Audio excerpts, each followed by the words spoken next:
చెంగూరు బాబా ఉదంతం నేర్పుతున్నటువంటి పాఠం ఏంటంటే, హిందువులు ఈ రోజుకి కూడా టార్గెటెడ్ పర్సన్స్, మత మార్పిడులకి సిద్ధపడాల్సిందే.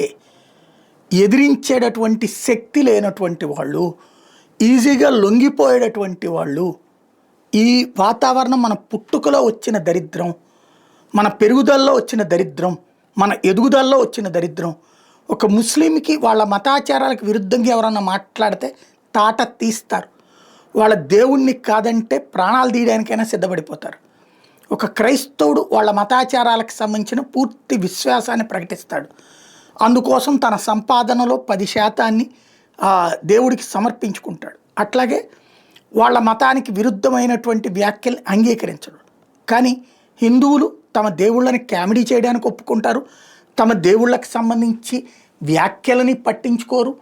తమకు సంబంధించినటువంటిది వ్యతిరేకంగా ఎవరెన్ని చెప్తున్నా ఆ నేరేషన్స్లో నుంచి థింకింగ్ చేస్తూ ఉంటారు.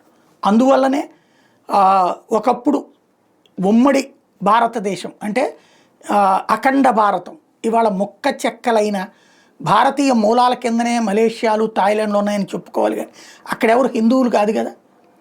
అబ్బో అక్కడ హిందువులు బాగా విలసిల్లే వాళ్ళండి అని చెప్పుకునే పరిస్థితి.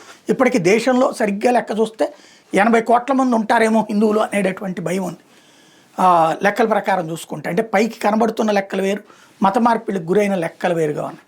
కాబట్టి ఇప్పుడు చెంగూరు బాబా నేర్పుతున్నటువంటి పాఠం ఏంటి? అమ్మాయిల్ని, హిందూ అమ్మాయిల్ని, ముస్లిం అమ్మాయిని నువ్వు తన మతానికి వ్యతిరేకంగా మాట్లాడితే రచ్చరచ్చ చేసి వదిలిపెడతాయి. హిందూ అమ్మాయిల్ని తన మతానికి వ్యతిరేకంగా మాట్లాడితే అవునా కాబోసు అంటూ అటుపక్క నుంచి ఆలోచించడం ప్రారంభిస్తాయి.